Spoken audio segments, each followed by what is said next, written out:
মাগুরার শিশু আসিয়া ধর্ষণ ও হত্যা মামলায় রায় আজ, সর্বোচ্চ শাস্তি নিশ্চিত করার দাবি পরিবারের।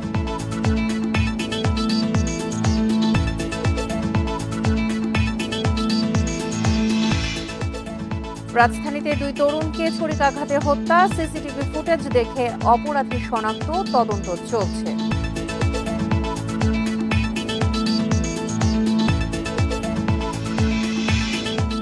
দাবি পূরণের আশ্বাসে আন্দোলন প্রত্যাহার জগন্নাথের শিক্ষার্থীদের, হল নির্মাণের কাজ শুরু দ্রুতই।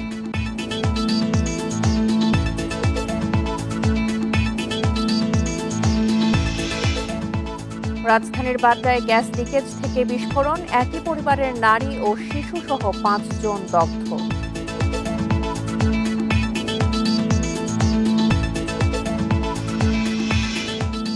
শত কোটি টাকা লোপাটের অভিযোগ বিএসবি গ্লোবালের বিরুদ্ধে, খায়রুল সহ 3 জনের খোঁজে পুলিশ।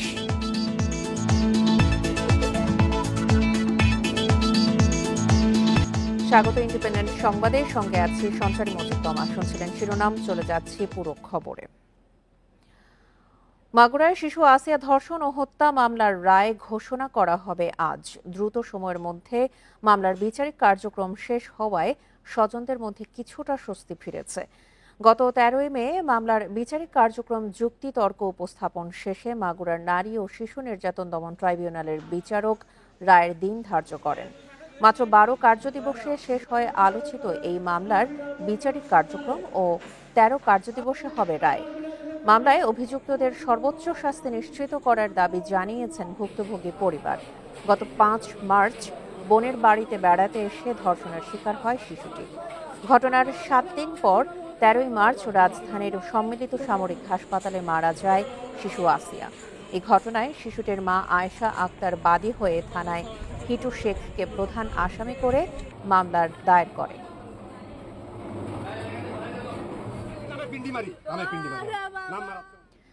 দাবি পূরণে সরকারের আশ্বাসে 3 দিন পর আন্দোলন প্রত্যাহার করেছেন জগন্নাথ বিশ্ববিদ্যালয়ের শিক্ষার্থীরা, ছেড়েছেন কাকরাইল মোড়। শুক্রবার রাত 8:15টার দিকে তাদের অনশন ভাঙান ইউজিসির চেয়ারম্যান। আশ্বাস দেন হল এবং দ্বিতীয় ক্যাম্পাসের নির্মাণ কাজ শুরু হবে শিগগিরই। তবে এতে গড়িমসি হলে আবারও সড়কে নামার হুঁশিয়ারি দিয়েছেন শিক্ষার্থীরা। শুক্রবার রাত 8:15টার দিকে জগন্নাথ বিশ্ববিদ্যালয়ের শিক্ষার্থীদের অনশন ভাঙান ইউজিসির চেয়ারম্যান এস.এম. ফয়েজ। শিক্ষার্থীদের বেশিরভাগ দাবি মেনে নেয়ার আশ্বাস দেন তিনি। জানান, শিগগির শুরু হবে জগন্নাথের হল ও দ্বিতীয় ক্যাম্পাস নির্মাণের কাজ। আপনাদের দাবি বাস্তবায়নের জন্য গৃহীত হয়েছে। সরকারের পক্ষ থেকে বিশ্ববিদ্যালয়ের পরিচালন বাজেট বৃদ্ধির সিদ্ধান্ত নেওয়া হয়েছে। একই সাথে আবাসন সংকট নিরসনে আমাদের শিক্ষার্থীদের প্রয়োজন বিবেচনা করে খুব দ্রুত অস্থায়ী হল নির্মাণের কাজ শুরু করা হবে।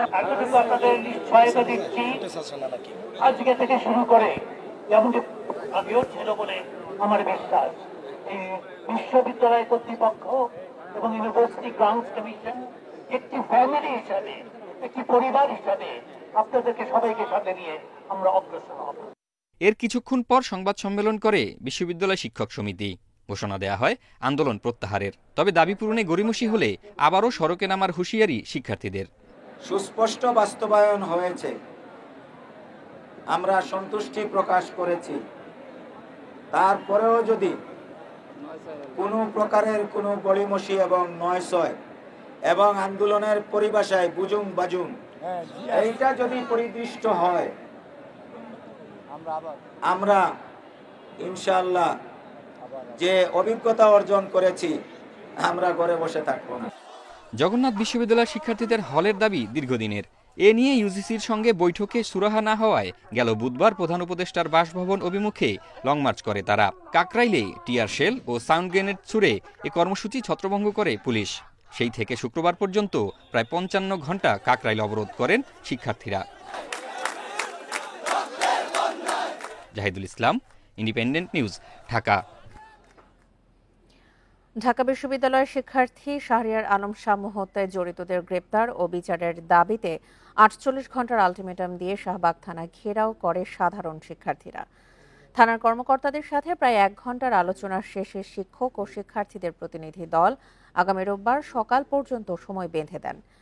বলেন, দোষীদের গ্রেপ্তার করা না হলে কঠোর কর্মসূচি ঘোষণা করা হবে। মঙ্গলবার রাতে সোহরাওয়ার্দী উদ্যানে নৃশংসভাবে খুন হন ঢাকা বিশ্ববিদ্যালয়ের শিক্ষার্থী ও ছাত্রদল নেতা শাহরিয়ার আলম সাম্য। শিক্ষার্থী সাম্য হত্যার সুষ্ঠু বিচারের দাবিতে বুধবার ও বৃহস্পতিবার বিশ্ববিদ্যালয় ক্যাম্পাসে বিক্ষোভ করে বিভিন্ন সংগঠন। শুক্রবার সকালে রাজু ভাস্কর্যের সামনে অবস্থান নেন সাম্যের সহপাঠী, অন্যান্য শিক্ষার্থী ও বিশ্ববিদ্যালয়ের শিক্ষকরা। পরে শাহবাগ থানার সামনে অংশ নেন তারা। এ সময় হত্যার বিচার দাবিসহ 3টি দাবি জানান শিক্ষার্থীরা। উদ্যানে আমাদের সাম্য ভাইকে হত্যা করা হয়েছে নৃশংসভাবে, আমরা এটার বিচার চাই। আসামিকে যথাযথভাবে গ্রেফতার করতে হবে দ্রুত। এটা নিরাপত্তা কোথায়? এটা হচ্ছে আমি কেন এখানে খুন হবো, আমার ভাই কেন এখানে খুন হবে? কিন্তু খুন হওয়ার জন্য যায়নি। আমরা আপাতত বহিরাগত এবং এই যে উদ্বাস্তু মানুষ এদের মুক্ত ক্যাম্পাস চাচ্ছি। শিক্ষক শিক্ষার্থীর একটি প্রতিনিধি দল হত্যায় জড়িতদের গ্রেপ্তারের অগ্রগতি জানতে শাহবাগ থানার কর্মকর্তাদের সাথে বৈঠক করেন। প্রায় 1 ঘন্টা পর প্রতিনিধি দলটি জানান, আলোচনা ফলপ্রসূ হলেও অগ্রগতি নিয়ে সন্দিহান তারা। আমাদের যতক্ষণ পর্যন্ত প্রকৃত হত্যাকারী এখানে চিহ্নিত এবং ধরা না পড়বে, আমরা তাদের সাথে যোগাযোগ অব্যাহত রাখবো, আমাদের চাপ সৃষ্টি করব। পরে শিক্ষার্থীরা জানান, বেঁধে দেয়া 48 ঘন্টা সময়ের মধ্যে খুনিদের গ্রেপ্তার করা না হলে রবিবার সকালে আবারও শাহবাগ থানা ঘেরাও করবে তারা। দেয়া হবে কঠোর কর্মসূচি। যে স্টেপ করে হত্যা করেছে তাকে যদি গ্রেপ্তার করা না হয় তবে আমরা শাহবাগ থানায় আবার অবস্থান নিব। শাহরিয়ার আলম সাম্য ঢাকা বিশ্ববিদ্যালয়ের শিক্ষা ও গবেষণা ইনস্টিটিউটের শিক্ষার্থী ছিলেন। এফ রহমান হলের আবাসিক ছাত্র ছিলেন তিনি। Buddhadeb Kundu, Independent News, Dhaka. খুলনা প্রকৌশল ও প্রযুক্তি বিশ্ববিদ্যালয়ে কুয়েটের একাডেমিক কার্যক্রম বন্ধ টানা প্রায় 3 মাস।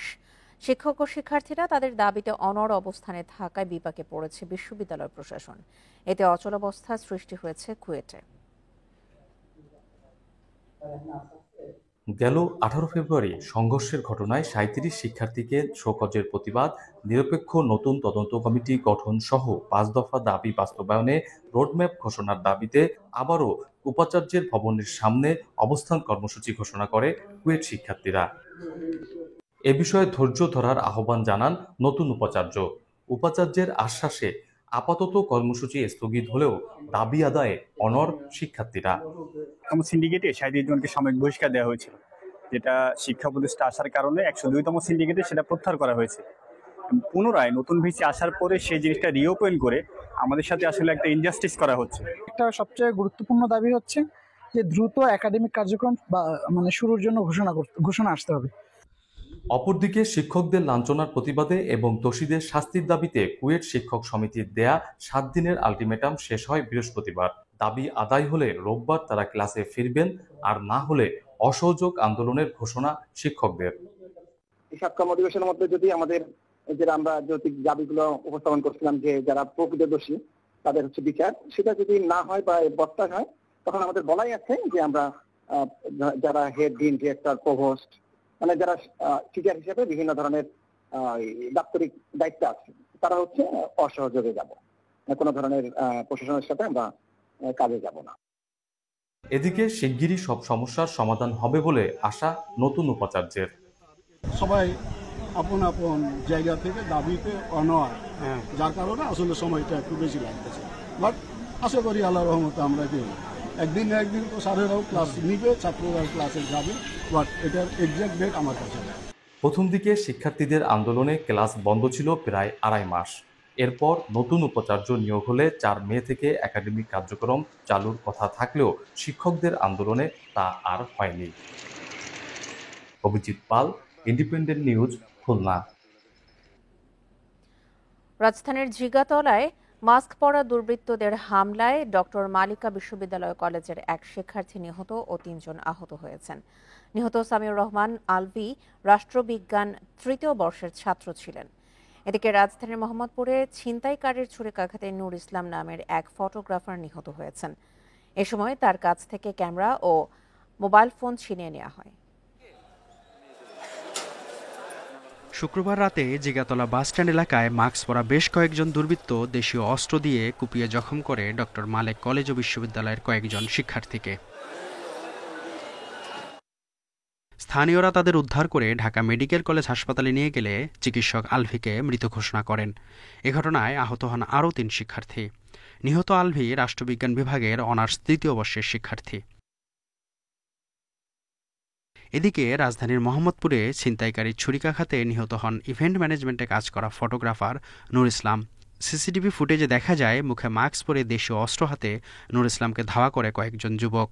নূর ইসলামও জীবন বাঁচাতে ছুটতে থাকেন, তবে শেষ রক্ষা হয়নি। আহত অবস্থায় উদ্ধার করে প্রথমে তাকে বাংলাদেশ মেডিকেল ও পরে অবস্থার অবনতি হলে ঢাকা মেডিকেল কলেজ হাসপাতালে নেওয়া হয়। পরে সেখানে চিকিৎসক তাকে মৃত ঘোষণা করেন।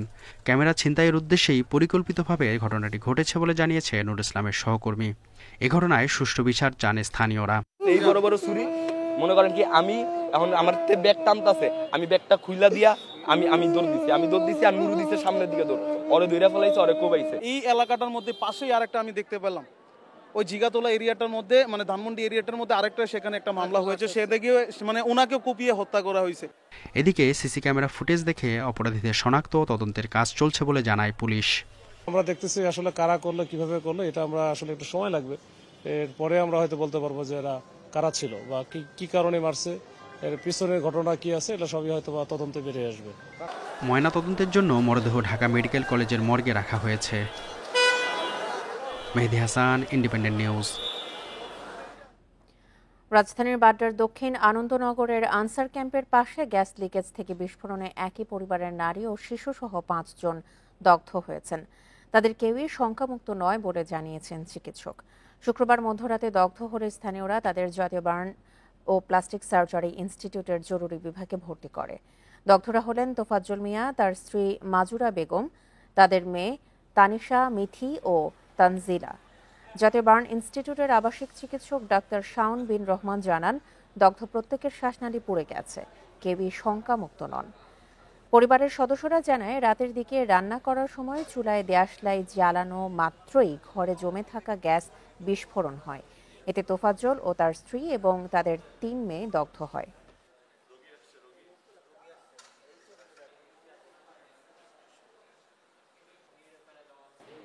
সবারই আসলে মেজর বার্ন। যিনি আছেন তোফাজ্জল 45 বছর বয়স, ওনার হচ্ছে 80% পুড়েছে। মানসুরা 35 বছর বয়স, ওনার হচ্ছে আপনার 67% পুড়েছে। এবং ওই ফ্যামিলিরই 3টি বাচ্চা আছে, মেয়ে বাচ্চা, ওনাদেরও হচ্ছে একজনের 66%, একজনের 60% এবং একজনের 30% পুড়েছে এবং সবার শ্বাসনালী পুড়েছে। সবাই আশঙ্কাজনক অবস্থায় আছে। বিদেশে উচ্চশিক্ষার স্বপ্ন দেখিয়ে শত কোটি টাকা আত্মসাতের অভিযোগ বিএসবি গ্লোবাল নেটওয়ার্কের কর্ণধার খায়রুল বাশারের বিরুদ্ধে। আত্মগোপনে থাকা বাশারকে খুঁজছে পুলিশ। ভুক্তভোগীদের অভিযোগের পরিপ্রেক্ষিতে তার নামে মামলা করেছে সিআইডি। প্রাথমিক তদন্তে বিপুল অর্থ পাচারের সত্যতাও পেয়েছে সংস্থাটি। বাশারের প্রতারণায় চরম বিপাকে প্রায় 1,500 শিক্ষার্থী। উচ্চশিক্ষার জন্য কানাডা যেতে চেয়েছিলেন মানিকগঞ্জের সানজিদুর রহমান। বিএসবি গ্লোবাল নেটওয়ার্কের বিজ্ঞাপন দেখে 2021 সালের নভেম্বরে তাদের অফিসে যান তিনি। প্রায় 9 লাখ টাকার চুক্তিতে সঞ্জিদকে দেওয়া হয় একটি বিশ্ববিদ্যালয়ের অফার লেটার। তবে সেটি ছিল ভুয়া। টাকা ফেরতের কথা বললেও টালবাহানা করছে বিএসবি। প্রতারণার কারণে দেনায় জড়িয়েছে সঞ্জিদের পরিবার। ব্যাংক থেকে লোন নিয়েছি, তারপরে আমাদের পারিবারিক জায়গা সম্পত্তি যা ছিল মানে সবকিছু মনে করেন যে টাকা টুকা জায়গা সেল করে দেওয়ার পরে মনে করেন আমরা ওখানে টাকা দিচ্ছি। শিক্ষার্থীরা বলছেন এমন ভুক্তভোগী রয়েছেন প্রায় 1,500। কেউ আত্মীয়ের কাছে, কেউ বা ব্যাংকের কাছে ঋণী, কারো পরিবার বিক্রি করেছে জমি। তাদের অবস্থা খুবই করুণ। কারো ভাই মারা গেছে বিনা চিকিৎসায়, কারো চিকিৎসা করাইতে পারছে না। অ্যাটলিস্ট 20 ফ্যামিলির কথা আমি বলতে পারবো যে যার সংসার ভেঙে গেছে অলরেডি, এবং আরও অলমোস্ট 30 পিপল আছে যাদের সংসার ভাঙার পথে। অভিযোগ পেয়ে বিএসবির সভাপতি খায়রুল বাশার সহ 3 জনের নামে অর্থ পাচারের মামলা করেছে সিআইডি। প্রাথমিক তদন্তে অভিযোগের সত্যতা পেয়েছে সংস্থার ফিনান্সিয়াল ক্রাইম বিভাগ। পলাতক বাশারকে গ্রেপ্তারের চেষ্টা চলছে। অভিযোগ আমরা সিআইডি অনুসন্ধান করেছি। অনুসন্ধান করে তার বিরুদ্ধে অপরাধের প্রাথমিক যে অপরাধ সে করেছে সেটা প্রাথমিক তদন্তে আমরা পেয়েছি। আমাদের একটা তারই আলোকে গুলশা থানায় একটি মামলা হয়েছে। মামলার আলোকে আমাদের তদন্ত কার্য চলমান রয়েছে এবং তদন্ত শেষে আমরা যা পাবো সেই অনুযায়ী আমরা তার বিরুদ্ধে আইনি ব্যবস্থা গ্রহণ করব। এভাবে শত কোটি টাকা আত্মসাৎ করেছেন বিএসবির শীর্ষ 3 ব্যক্তি। তথ্য সিআইডির। তাদের কাছে অভিযোগ দিয়েছে 141 জন ভুক্তভোগী। আনোয়ার সাদাত নূর, ইন্ডিপেন্ডেন্ট নিউজ, ঢাকা। রাখাইনে করিডোরের মতো সার্বভৌমত্ব সংশ্লিষ্ট বিষয়ে রাজনৈতিক দলগুলোর সঙ্গে আলোচনার জন্য সরকারকে আহ্বান জানিয়েছে এনসিপি। দলটির নেতারা বলছেন, ফ্যাসিবাদী রাষ্ট্র ব্যবস্থা এখনও রয়ে গেছে, চালিয়ে যেতে হবে লড়াই। শুক্রবার দলের যুব উইং জাতীয় যুব শক্তির আত্মপ্রকাশ অনুষ্ঠানে এসব কথা বলেন নেতারা। আপনারা একটি ঐতিহাসিক আজকের এই প্রোগ্রামের সাক্ষী হতে পেরেছেন। রাজধানীর গুলিস্তানে আবরার ফাহাদ এভিনিউয়ে আয়োজন করা হয় এনসিপির যুব উইং জাতীয় যুব শক্তির আত্মপ্রকাশ অনুষ্ঠান। বিভিন্ন স্থান থেকে মিছিল নিয়ে সেখানে উপস্থিত হন নেতাকর্মীরা। কোরআন তেলাওয়াত আর সমবেত কণ্ঠে জাতীয় সঙ্গীতে শুরু হয় অনুষ্ঠান। পরে মঞ্চে বক্তব্য রাখেন নেতারা। মুখ্য সমন্বয়ক নাসিরউদ্দিন পাটোয়ারি বলেন, ফ্যাসিবাদী ব্যবস্থা এখনো রয়ে গেছে, চালিয়ে যেতে হবে লড়াই। জাতীয় যুব শক্তির কমিটমেন্টের জায়গা হলো জীবন যতদিন আছে, প্রাণ বায়ু যতক্ষণ শরীরে আছে, বাংলাদেশ রাষ্ট্রের যদি অস্তিত্ব থাকে, জীবনের উপর দিয়েও তারা আগামীর বাংলাদেশকে রক্ষা করে যাবে ইনশাআল্লাহ। এ সময় অ্যাডভোকেট তরিকুল ইসলামকে আহ্বায়ক ও ডাক্তার জাহিদুল ইসলামকে সদস্য সচিব করে যুব শক্তির 135 সদস্যের কমিটি ঘোষণা করা হয়। তরুণেরা স্পষ্ট ভাষায় জানিয়ে দিয়েছে, বর্তমান ব্যবস্থা আর চলতে পারে না, নতুন রাষ্ট্রকল্প প্রয়োজন এক নতুন পথ। যে বাংলাদেশের যে যুব সমাজ আছে তাদেরকে নিয়ে, তাদের নেতৃত্বে আগামী দিনে বাংলাদেশে কোনো ধরনের ফ্যাসিবাদী আমরা কোনোদিনও মাথা উঁচু করে দাঁড় করাতে দিব না। সদস্য সচিব আক্তার হোসেন বলেন, দেশে এখনো অরাজক পরিস্থিতি, এর জন্য দায়ী একটি অসাধু পক্ষ ও কিছু বিদেশি শক্তি। সার্বভৌমত্বের মতো গুরুত্বপূর্ণ ইস্যুতে রাজনীতিবিদদের সঙ্গে আলোচনার জন্য সরকারের প্রতি আহ্বান জানান তিনি। মানবিক করিডোরের প্রয়োজন আছে কিনা, সেই করিডোরের নিয়ন্ত্রণ কাদের কাছে থাকবে, সেই করিডোর দিয়ে কি পারাপার হবে, স্বাধীনতা, সার্বভৌমত্ব, বাংলাদেশ রাষ্ট্রের জাতীয় নিরাপত্তা সংশ্লিষ্ট প্রত্যেকটা বিষয়ে সিদ্ধান্ত গ্রহণ করবার ক্ষেত্রে রাজনৈতিক দলগুলোর সঙ্গে পরামর্শ করে তবেই সিদ্ধান্ত গ্রহণ করতে হবে। এছাড়া নতুন সংবিধানের জন্য গণপরিষদ নির্বাচনের দাবিও করেন আক্তার হোসেন। নতুন সংবিধানের স্বার্থে একটি গণপরিষদ নির্বাচন আয়োজন করতে হবে। ইকরামুল কবির, ইন্ডিপেন্ডেন্ট নিউজ, ঢাকা। মানবিক করিডোরের বিষয়ে সরকারের অবস্থান পরিষ্কার করতে হবে বলে জানিয়েছেন এনসিপি দক্ষিণাঞ্চলের মুখ্য সংগঠক হাসনাত আব্দুল্লাহ। শুক্রবার সন্ধ্যায় কুমিল্লা শিল্পকলা একাডেমিতে জুলাই অভ্যুত্থানে আহত ও শহীদের সম্মানে এক সমাবেশে তিনি এই কথা বলেন। হাসনাত আব্দুল্লাহ বলেন, এই সরকারকে মানবিক করিডোর বিষয়ে অবস্থান সুস্পষ্ট করতে হবে। এ নিয়ে কোনো ধোঁয়াশার মধ্যে থাকতে চান না তারা। ভারত ও মার্কিন আধিপত্য এদেশে চলবে না জানিয়ে তিনি আরও বলেন, দেশের সার্বভৌমত্ব কোনো পরাশক্তির কাছে বন্ধক দেয়া যাবে না। দ্বিতীয় ট্রাইব্যুনাল গঠনে দেরি নিয়ে ক্ষোভ প্রকাশ করে হাসনাত আব্দুল্লাহ আরও বলেন, জানুয়ারি মাসেই দ্বিতীয় ট্রাইব্যুনাল গঠন করার কথা ছিল, 5 মাস হতে চললেও ট্রাইব্যুনাল গঠন করা হয়নি। এই বিষয়েও সরকারকে অবস্থান পরিষ্কার করতে হবে। মানবিক করিডোর নিয়ে যে প্রশ্নগুলো এসছে, এই প্রশ্নগুলো জাতির সামনে এটির যথাযথ স্পষ্ট উত্তর দিয়ে জাতিকে যথাযথ পথ প্রদর্শন করুন এবং এই মানবিক করিডোর নিয়ে অন্তর্বর্তীকালীন সরকারের অবস্থান আমরা স্পষ্ট একটা অবস্থান দেখতে চাই। ফারাক্কা বাঁধ বাংলাদেশের মানুষের মরণ ফাঁদ হয়ে দাঁড়িয়েছে বলে মন্তব্য করেছেন বিএনপির স্থায়ী কমিটির সদস্য ডক্টর মঈন খান। শুক্রবার ফারাক্কা লং মার্চ দিবস উপলক্ষে রাজধানীতে এক সমাবেশে 54টি নদীর পানির ন্যায্য হিস্সা আদায়ে ভারতের বিরুদ্ধে জাতিসংঘে অভিযোগ করার দাবি জানান নেতারা। শুক্রবার বিকেলে কেন্দ্রীয় শহীদ মিনারে মাওলানা ভাসানীর ফারাক্কা লং মার্চ দিবস উপলক্ষে গণসমাবেশের আয়োজন করে আন্তর্জাতিক ফারাক্কা কমিটি। গণসমাবেশে বিভিন্ন রাজনৈতিক দলের নেতারা বলেন, 54টি নদীর পানির ন্যায্য হিস্সা আদায়ে জাতিসংঘের কাছে ভারতের বিরুদ্ধে অভিযোগ করতে হবে। এ সময় অন্তর্বর্তী সরকারের কর্মকাণ্ডে অভ্যুত্থানে অংশ নেয়া দলগুলোর মধ্যে বিভাজন সৃষ্টি হচ্ছে বলে মন্তব্য করেন জোনায়েদ সাকি। জাতিসংঘের তত্ত্বাবধানে সালিসি বিধান রেখে নতুন করে চুক্তি করতে হবে, তার জন্য জনগণকে ঐক্যবদ্ধ করেন। কিন্তু আমরা অন্তর্বর্তী সরকারের অনেক কর্মকাণ্ডই দেখতে পাচ্ছি যেন বিভাজন আবার নতুন করে তৈরি হচ্ছে। ফারাক্কাবাদকে বাংলাদেশের মানুষের মরণ ফাঁদ হিসেবে আখ্যা দেন বিএনপির স্থায়ী কমিটির সদস্য ডক্টর মঈন খান। আবার নতুন করে আমাদের সরকারের মাধ্যমে জাতিসংঘে নিয়ে যেতে হবে, কেননা এই মরণ ফাঁদ কিন্তু বাংলাদেশের 18 কোটি মানুষের জীবন মরণের প্রশ্ন হয়ে দাঁড়িয়েছে। ফারাক্কাবাদের বিরূপ প্রভাবে ক্ষতিগ্রস্ত হচ্ছে বাংলাদেশ ও ভারতের কয়েকটি রাজ্যের মানুষ ও জীববৈচিত্র্য। Sajjad Hossain, Independent News, Dhaka. কক্সবাজার থেকে ঢাকা অভিমুখী বিমান বাংলাদেশ এয়ারলাইন্সের একটি ফ্লাইট উড্ডয়নের পরপরই চাকা খুলে যাওয়ার ঘটনা ঘটেছে। ওই অবস্থাতেই উড়োজাহাজটি ঢাকায় হযরত শাহজালাল আন্তর্জাতিক বিমানবন্দরে নিরাপদে অবতরণ করেছে। এই ঘটনায় 3 সদস্যের তদন্ত কমিটি গঠন করে 15 দিনের মধ্যে প্রতিবেদনের নির্দেশ দেওয়া হয়েছে। দুপুর 1টার পর 71 জন যাত্রী নিয়ে কক্সবাজার থেকে ছেড়ে আসার সময় চাকা খুলে যায় বাংলাদেশ বিমানের BG436 ফ্লাইটটির। পাইলট ঢাকার এয়ার ট্রাফিক কন্ট্রোলকে সংবাদটি জানিয়ে জরুরি অবতরণের ব্যবস্থা করতে অনুরোধ করেন।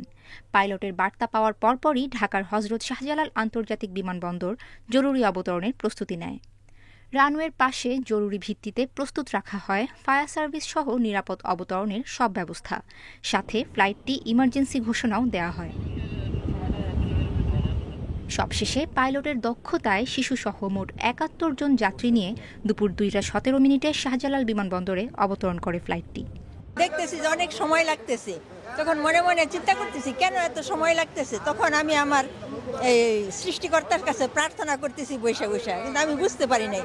নামার পরে শুনলাম যে চাকা খুলে পড়ছে। আমরা ঠিক মতো ল্যান্ড করে গেছি এবং আশা করি কর্তৃপক্ষ আরেকটু সচেতন হবে। বিমান বাংলাদেশ এয়ারলাইন্সের মহাব্যবস্থাপক ABM রওশন কবির জানান, বিমানটির বাম পাশের একটি চাকা খুলে নিচে পড়ে যায়, তবে যাত্রীরা সবাই সুস্থ আছেন। একটা ল্যান্ডিং গিয়ার খুলে পড়ে গেছে, যাই হোক এরা পরে ঢাকায় এটা সেফলি ল্যান্ড করছে অলরেডি, প্যাসেঞ্জাররাও নেমে যাচ্ছে, কোনো প্রবলেম হয়নি। এদিকে এভিয়েশন বিশেষজ্ঞরা বলছেন, বিমানের পেছনের একসাথে 2টি চাকা থাকে, এর মধ্যে একটি চাকা নিয়ে জরুরি অবতরণ করতে পারে, তবে তা ঝুঁকিপূর্ণ। বিষয়টি জরুরি ভিত্তিতে তদন্ত করা উচিত বলে মত দেন বিশেষজ্ঞরা। দুই সাইডেই ইন্টার আর আউটসাইড দুইটা থাকে আর কি, তো ওই দুইটাতে একটা পড়ে গেছে, সব ল্যান্ড করে গেছে, তো ওইখানে খুব একটা অসুবিধা হওয়ার কোনো কথা নাই, অসুবিধা হবে না, ল্যান্ড করতেই পারে। কথা সেটা না, কথা হচ্ছে যে পড়ে গেল কেন, এটা নিশ্চয়ই এখানে গাফিলতি আছে। সংশ্লিষ্টরা বলছেন, বিমান আকাশে ওড়ার পর চাকা খুলে যাওয়ার মতো ঘটনা গুরুতর। এই ধরনের ঘটনা যেন পুনরাবৃত্তি না হয় সে ব্যাপারে বিমান বাংলাদেশকে আরও কার্যকর ব্যবস্থা নিতে হবে। তাসফিয়া রহিম, ইন্ডিপেন্ডেন্ট নিউজ, ঢাকা। নারী বিষয়ক সংস্কার কমিশনের প্রতিবেদন নিয়ে অপপ্রচার বন্ধ ও নির্বাচনে 33% আসন নারীদের জন্য রাখা সহ 3 দফা দাবি জানিয়েছেন নারীরা। শুক্রবার বিকেলে রাজধানীর মানিক মিয়া এভিনিউতে নারীর ডাকে মৈত্রী যাত্রা কর্মসূচির ঘোষণাপত্রে এই দাবি জানানো হয়। কর্মসূচিতে সংহতি জানান শিক্ষার্থী, সংস্কৃতি কর্মী, শ্রমিক, পেশাজীবী ও অর্ধ শতাধিক সংগঠন সহ সর্বস্তরের নারীরা। শুক্রবার বিকেলে রাজধানীর সংসদ ভবন সংলগ্ন মানিক মিয়া এভিনিউ পূর্ণ হয় সর্বস্তরের নারীদের মিলন মেলায়। নারীর প্রতি সমতা, মর্যাদা ও ন্যায় বিচারের দাবিতে আয়োজন করা হয় নারীর ডাকে মৈত্রী যাত্রা শীর্ষক এই কর্মসূচির। শুরুতেই প্রদর্শন করা হয় প্রতিবাদী মঞ্চ নাটক ও সাংস্কৃতিক অনুষ্ঠান।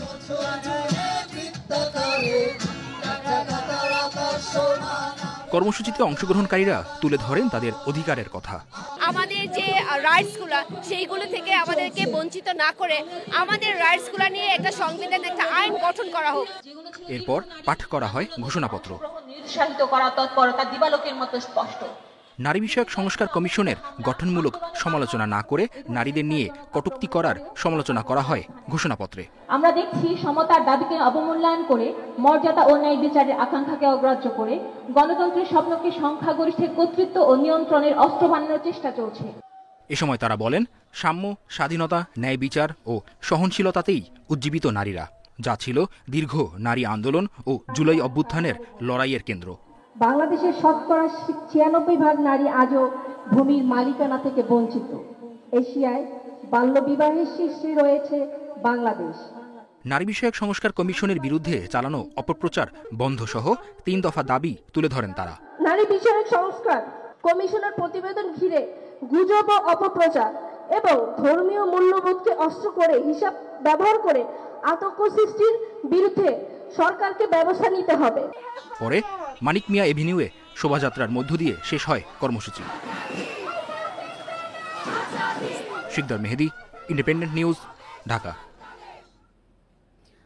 টাকা নিয়েও হজে না পাঠানোর অভিযোগ উঠেছে দুটি এজেন্সির বিরুদ্ধে।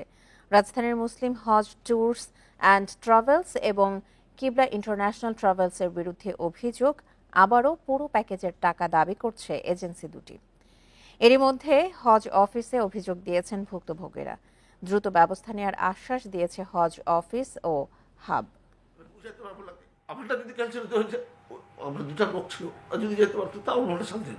দিনাজপুরের বাসিন্দা মোহাম্মদ শাহিন চলতি বছর হজে যাওয়ার জন্য স্থানীয় হাফেজ মহসিনের মাধ্যমে টাকা জমা দিয়েছিলেন রাজধানীর পুরানা পল্টনের মুসলিম হজ ট্যুরস অ্যান্ড ট্রাভেলসে। তবে সেই এজেন্সি এখন বলছে শাহিনের নামে কোনো টাকা জমা হয়নি, যদিও একটি বেসরকারি ব্যাংকে টাকা জমা দেওয়ার রসিদ রয়েছে শাহিনের কাছে। আপনি যাবেন ফুল টাকা দিতে হবে, 5,70,000 টাকা দিতে হবে, মানে পার হেড 3 জনে দিতে হবে, তাহলে আমরা আপনাকে যাবো, নাহলে মঙ্গলবার দিন ক্যান্সেল করে দিব। শাহিনের মতো আরো 3 জন ওই এজেন্সির প্রতারণার শিকার। তারাও এখন ঘুরছেন হজ অফিসের বারান্দায়। এদের প্রত্যেকের টাকা নিয়েছিলেন হাফেজ মহসিন। যাত্রীদের অভিযোগ, মহসিনের কাছে আগের ওমরার টাকা পাবে মুসলিম হজ এজেন্সি। এ নিয়ে তৈরি হয়েছে জটিলতা। এখন লাপাত্তা সেই মহসিন। কিন্তু আমাদের টাকা যে দিছি, আমাদের কিন্তু এখানে এভিডেন্স আছে। পুরানা পল্টনের মুসলিম হজ ট্যুরস অ্যান্ড ট্রাভেলসের অফিসে গিয়ে কাউকে পাওয়া যায়নি। তবে ফোনে কথা হয় এজেন্সির মালিক মোহাম্মদ কাদেরের সঙ্গে। দোষ চাপালেন হজযাত্রী এবং মোয়াল্লেম মহসিনের ওপর। বারবার বলছি টাকা অ্যাকাউন্টে দেওয়ার জন্য, হাজিদেরকেও জানাইছি, কিন্তু হাজিরা আমাদের সাথে কথা বলতে রাজির আগ্রহ ছিল না। যখনই দেখছে যে যাইতে পারতেছে না, তখন হাজিরা বলে যে আমরা তাকে বুঝি নাই। তো সময় হারায় বুঝলে তো হবে না। হজ ক্যাম্পে ঘুরছেন আরেক ভুক্তভোগী দিনাজপুরের হায়দার আলী। তিনিও তার স্ত্রী ভিআইপি প্যাকেজে 21 লাখ টাকা দিয়েছেন নরসিংদীর কিবলা হজ এজেন্সির মালিক কেফায়েতুল্লাহকে। এখন তাদের যাত্রাও অনিশ্চিত প্রতারণার কারণে। গোটা টাকাটাই তো এখন আত্মসাৎ করে ফেলছে। এখন আমি আজকে আদৌ যেতে পারবো কি পারবো না, এটা নিয়ে দ্বিধাতে বলতেছি। এরই মধ্যে প্রতারণার শিকার যাত্রীরা অভিযোগ দিয়েছেন হজ অফিসে। এজেন্সির সঙ্গেই আমাদের এগুলো নেগোসিয়েট করতে হবে এবং এজেন্সির মাধ্যমেই এই সমস্যার সমাধান করতে হবে। গ্রুপ লিডার তার ব্যক্তি, গ্রুপ লিডার রেসপন্সিবিলিটি এজেন্সিকে নিতে হবে। আর এজেন্সির সঙ্গে যোগাযোগ করে প্রতারণার শিকার যাত্রীদের সৌদি আরবে পাঠানোর কথা জানিয়েছেন হাবের মহাসচিব। হজযাত্রীদের না যাওয়ার পিছনে এজেন্সির যদি কোনো সংশ্লিষ্টতা পাওয়া যায়, সেই বিষয়ে সরকার অবশ্যই ব্যবস্থা নিবে এবং সরকারের সাথে আমরা অবশ্যই থাকব। কেউ যেন এমন প্রতারণা করতে না পারে সে বিষয়ে কঠোর পদক্ষেপ নিতে ধর্ম মন্ত্রণালয়ের প্রতি আহ্বান হজ যাত্রীদের। Adilur Rahman, independent News, Dhaka. দেশের প্রতি 4 জনের মধ্যে 1 জন উচ্চ রক্তচাপে ভুগছেন। মোট আক্রান্ত 3 কোটির বেশি হলেও অর্ধেকই তা জানেন না। চিকিৎসার আওতায় আছেন মাত্র 35%, আর উচ্চ রক্তচাপ নিয়ন্ত্রণে আছে কেবল 14%। চিকিৎসকরা বলছেন হাই ব্লাড প্রেশার নিয়ে অবহেলার কারণে বাড়ছে হৃদরোগ, স্ট্রোক ও কিডনি রোগের ঝুঁকি। 15 বছর ধরে উচ্চ রক্তচাপে ভুগছেন শরীফুর রহমান। রাজধানীর ন্যাশনাল হার্ট ফাউন্ডেশন হাসপাতালে চিকিৎসা নিতে এসেছেন সরকারি এই চাকরিজীবী। ঘুমের ব্যাঘাতসহ কোনো অনিয়ম হলেই দেখা দেয় জটিলতা। ওষুধ ইরেগুলার হয়ে যায়, নাহলে দেখা যায় যে হয়তো ইরেগুলার ঘুম হয়, প্রেশারের সাথে যেটা সাংঘর্ষিক, প্লাস হয়তো কাজের স্ট্রেস পড়লে যেটা হয়। আমার মূলত আসলে আজকের এইখানে আসা হচ্ছে, গত 1 সপ্তাহ যাতে আমার ঘুমও ঠিক মতো হয়নি। দেশে 18 বছর থেকে 69 বছর বয়সী প্রতি 4 জনের 1 জনই উচ্চ রক্তচাপে ভুগছেন। 2010 সালে আক্রান্তের হার ছিল 17.9%। 2022-এ বেড়ে দাঁড়ায় 24.6%। 2030 সালে এই হার 28%-এ পৌঁছানোর শঙ্কা চিকিৎসকদের। প্রায় 3 কোটি লোক উচ্চ রক্তচাপে আক্রান্ত এবং এখন পর্যন্ত তার মাত্র অর্ধেক আমরা তাদেরকে শনাক্ত করতে সক্ষম হয়েছি। আতঙ্কের বিষয় হচ্ছে যে আসলে যাদেরকে আমরা শনাক্ত করতে সক্ষম হয়েছি তাদের সবাইকে আমরা আসলে চিকিৎসার আওতায় আনতে পারি না। ওষুধ না খাওয়ার কিন্তু পরিণাম ভয়াবহ হতে পারে, এটা কিন্তু আমরা অনেকেই জানি না। যখন আমরা ওষুধটা খাই না তখন হঠাৎ করে প্রেশার অনেক বেড়ে যেতে পারে এবং ওই মুহূর্তে রোগীর কিন্তু মারাত্মক ঝুঁকি। বিশেষজ্ঞরা বলছেন বংশগত ও হরমোনজনিত কারণের পাশাপাশি স্থূলতা, খাদ্যাভ্যাস, পরিশ্রম না করার কারণেও বাড়ছে আক্রান্তের সংখ্যা। নিয়ন্ত্রণে না থাকলে ডেকে আনতে পারে হার্ট অ্যাটাক, স্ট্রোক, কিডনি জটিলতার মতো বিপদও। হঠাৎ করে তার স্ট্রোক হয়ে যেতে পারে, ব্রেনের স্ট্রোক, তার চোখ অন্ধ হয়ে যেতে পারে, সে একটা হার্ট অ্যাটাক হয়ে যেতে পারে। এবং অনেক দিন ধরে যখন উচ্চ রক্তচাপ একটা মানুষের থাকে তখন তার কিডনি আস্তে আস্তে বিকল হতে থাকে। প্রত্যেকটা অঙ্গ কিন্তু উচ্চ রক্তচাপের কারণে ক্ষতিগ্রস্ত হতে পারে। ন্যাশনাল হার্ট ফাউন্ডেশন হাসপাতাল ও রিসার্চ ইনস্টিটিউটের গবেষণা বলছে হৃদরোগের জটিলতা নিয়ে গত 1 বছরে ভর্তি রোগীর প্রায় 58% উচ্চ রক্তচাপে ভুগছিলেন। Buddhadeb Kundu, Independent News, Dhaka. মেহেরপুরের ইউনিয়ন স্বাস্থ্য কেন্দ্রগুলোতে 2 মাস ধরে ওষুধ না থাকায় দুর্ভোগে রোগীরা। জেলার সব ইউনিয়নেই ব্যাহত হচ্ছে স্বাস্থ্যসেবা। জেলা সিভিল সার্জন জানান, ওষুধের কিছুটা ঘাটতি রয়েছে, সরবরাহ স্বাভাবিক হলেই সংকট কেটে যাবে। তবে সেবা স্বাভাবিকে কতটা সময় লাগবে সেই বিষয়ে কোনো আশ্বাস দিতে পারেননি তিনি। গ্রামাঞ্চলে স্বাস্থ্যসেবা নিশ্চিতে ইউনিয়নগুলোর স্বাস্থ্য ও পরিবার কল্যাণ কেন্দ্রে চিকিৎসার পাশাপাশি বিনামূল্যে দেয়া হয় 22 ধরনের ওষুধ। কিন্তু মেহেরপুরের সব ইউনিয়নেই 2 মাস ধরে ওষুধ সরবরাহ হচ্ছে না। এতে দুর্ভোগে পড়েছেন রোগীরা। 2টা পেয়েছি, একটা পাইনি। এরকম বিভিন্ন সমস্যার কারণে অনেকে আসছে, কিন্তু সরবরাহ কম থাকার কারণে সবাই পর্যাপ্ত ওষুধ পাচ্ছে না। ওষুধ তো নাই, দিল না, সরকার দেয়নি, তো দেবো কোথায় হলে তাই বলছি। আগের দিনে শতাধিক রোগী সেবা নিলেও ওষুধ না পাওয়ায় কমে গেছে তাদের সংখ্যা। বেশিরভাগ স্বাস্থ্যকেন্দ্রেই অলস সময় কাটছে কর্মীদের। ওষুধের একটু স্বল্পতার কারণে আমরা সেভাবে রোগীদেরকে ওষুধ প্রেরণ করতে পারছি না। তারপর রোগীদেরকে ওই যেখানে 10টা দেওয়ার কথা সেখানে 2-3টি করে দিয়ে আপাতত রিকভারি করার চেষ্টা করছি। ডেইলি 80টা করে রোগীর উপস্থিতি ছিল, কিন্তু এখন ওষুধ না থাকার কারণে আমরা রোগীদের ওষুধ দিতে পারছি না। রোগীদের উপস্থিতি একেবারে নাই বললেই চলে। ওষুধ সরবরাহে কিছুটা ঘাটতি বলে জানান সিভিল সার্জন। সরবরাহ স্বাভাবিক হলে সংকট কেটে যাওয়ার আশা তার। ওষুধের সরবরাহ আমাদের স্বাভাবিক ছিল, মাঝখানে একটু শর্ট আছে, এটা প্রসেসিং আছে, চলে আসবে। আর সেবা কিন্তু অলরেডি চলছে। মানুষ ওষুধ হয়তো যে পরিমাণে দেওয়ার কথা ছিল সেই পরিমাণ না দিয়ে একটু কম দিতে হচ্ছে, রেশনাল করে দিতে হচ্ছে আর কি। আর এর মধ্যে ওষুধ চলে আসলে আবার সেটা নিয়মিতভাবে ওষুধ মানুষকে দেওয়া যাবে। জেলায় ইউনিয়ন স্বাস্থ্য ও পরিবার কল্যাণ কেন্দ্র রয়েছে 18টি। Independent news. চট্টগ্রামে কর্ণফুলীর দক্ষিণ পাড়ে বিদেশি বিনিয়োগকারীদের জন্য মুক্ত বাণিজ্য অঞ্চল স্থাপনের পরিকল্পনা করছে সরকার। এজন্য বিনিয়োগ উন্নয়ন কর্তৃপক্ষ বোর্ড কর্তৃপক্ষ গঠন করেছে জাতীয় পর্যালোচনা কমিটি। বিনিয়োগের ভালো আশা তৈরি হলেও তা কতটুকু সফল হতে পারবে তা নিয়ে সংশয় রয়েছে পরিকল্পনাবিদদের। কর্ণফুলী টানেল পার হয়ে আনোয়ারার দক্ষিণে বিস্তীর্ণ এলাকা, যেখানে প্রাথমিকভাবে 400 একর জায়গায় মুক্ত বাণিজ্য অঞ্চল করার উদ্যোগ নিয়েছে বিনিয়োগ উন্নয়ন বোর্ড কর্তৃপক্ষ বিডা। বিনিয়োগ সম্ভাবনার পাশাপাশি ব্যাপক কর্মসংস্থানের সুযোগ হবে এই অঞ্চলে। কেউ প্রোডাকশন করবে, করে আবার দেশের বাইরে নিয়ে চলে যাবে। তো এটার মাধ্যমে যেটা হবে সেটা হচ্ছে যে তারা যাবতীয় বাংলাদেশের রেড টেপের বাইরে থাকবে, আবার অ্যাট দ্য সেম টাইম বাংলাদেশের লেবার ফোর্সকে ইউজও করতে পারবে। সো দুইটা মিলিয়ে আমাদের জন্য উইন উইন, ওনাদের জন্য উইন উইন সিচুয়েশন। এ বিষয়ে সামগ্রিক পর্যালোচনায় জাতীয় কমিটি করেছে বিডা। চলতি বছরের মধ্যেই পরিকল্পনা বাস্তবায়ন করতে চায় তারা। এমন উদ্যোগকে ইতিবাচক হিসেবে দেখছেন ব্যবসায়ীরা। বিদেশি বিনিয়োগকারী যারা বাংলাদেশে বিনিয়োগ করতে যাচ্ছে, বিশেষ করে ইন্ডাস্ট্রি বেস যারা, তাদের জন্য কিন্তু অনেক ধরনের সুবিধা এখানে থাকবে। তারা কিন্তু সেগুলোতে আকৃষ্ট হবে এবং বিদেশি বিনিয়োগকারীরা বাংলাদেশকে তারা তাদের আগ্রহের কেন্দ্রবিন্দু হিসেবে রাখবে বলে আমার বিশ্বাস। সমুদ্র ও বিমানবন্দর কাছে হওয়ায় বিদেশি বিনিয়োগের ভালো আশা রয়েছে। তবে নগর পরিকল্পনাবিদরা বলছেন, চট্টগ্রামে দীর্ঘমেয়াদী উন্নয়নকে মাথায় রেখেই হতে হবে এই পরিকল্পনা। কমফোর্টেবল লিভিংটাকে ডিস্টার্ব করবে না আগামী অন্তত 100 বছর, তাহলে আমার কোনো আপত্তি নেই সেই স্টাডিটি যদি করে দিয়ে থাকে।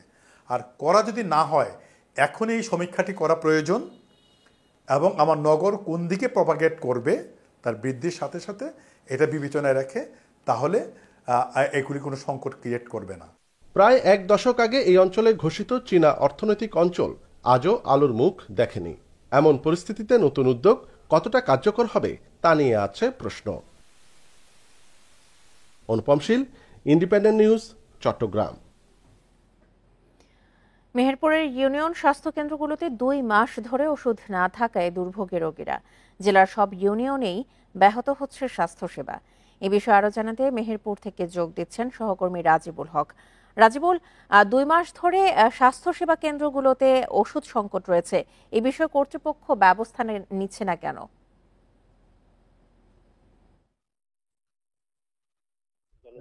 গত 2 মাস ধরে ইউনিয়ন পর্যায়ে যে প্রান্তিক জনগোষ্ঠী মানুষের স্বাস্থ্যসেবা নিশ্চিত করার জন্য প্রত্যেকটা ইউনিয়নে ইউনিয়ন স্বাস্থ্য পরিবার কেন্দ্র, কল্যাণ কেন্দ্র চালু হয়েছে অনেক আগেই। তবে গত 2 মাস ধরে এইসব কেন্দ্রগুলোতে ওষুধের সরবরাহ যে স্বাভাবিক সেটি বন্ধ হয়ে আছে, যার ফলে ব্যাহত হচ্ছে সাধারণ মানুষের চিকিৎসা সেবা। এই ব্যাপারে জেলা স্বাস্থ্য বিভাগ বলছে যে একটু সমস্যার কারণে প্রায় 2 মাস হলো ওষুধ সরবরাহ বন্ধ আছে।